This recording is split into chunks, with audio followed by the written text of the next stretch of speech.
Ferran Torres. It had to be him. It just had to be him.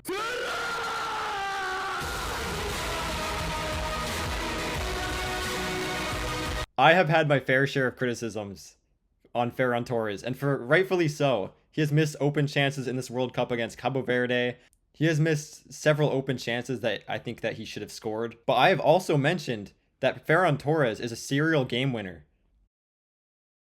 At Man City, he was great in my opinion, and when he came to Barcelona, a lot of people talked down on him and didn't really see the player that was in him.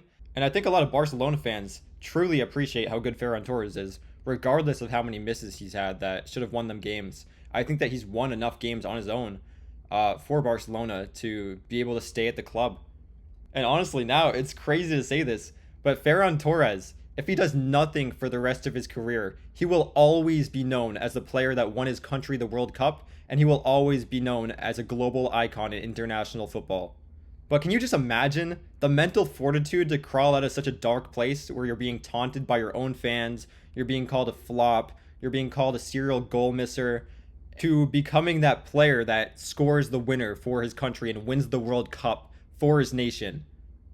And then, of course, eventually Nico Williams is able to get his moment. Ball in from Porro, goes to Nico Williams, and Nico Williams, instead of heading it forward towards Mikel Merino, sees out of the corner of his eye Ferran Torres, decides to head it backwards, and Ferran Torres is right there and has the most beautiful goal.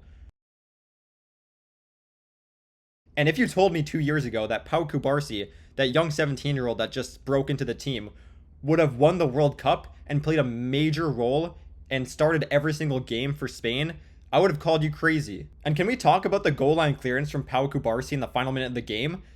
A lot of players would have messed it up and scored an own goal, but he was able to tackle that absolutely perfectly.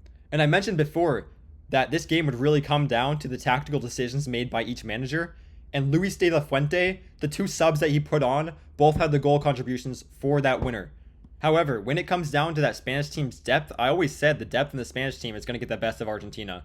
People talk down on Nico Williams, people talk down on Ferran Torres, and both those players became legends of the Spanish national team yesterday, or 2 days ago. I'm making this video a little bit late, and I shouldn't have waited this long. But overall, it makes me, as an Arsenal fan, extremely happy to see Spain lift the World Cup, especially because Mikel Merino played such a huge role against Belgium and against Portugal. And Enzo Fernandez, get your filthy hands off Cubarsí! That was a diabolical challenge. I mean, what was he even thinking? And then he's trying to complain, he's like, no, check VAR. What the f? And also, Mikel Merino putting his body on the line in the last minute of the game. When Messi is about to shoot, Mikel Merino took one right to the eye. What a hero.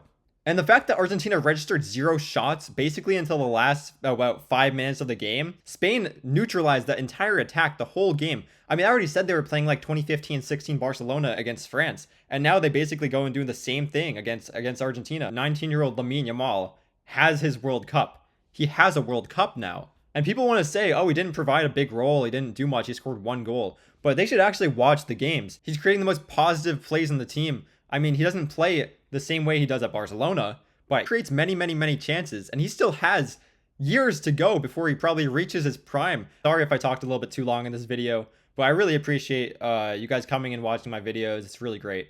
So, peace.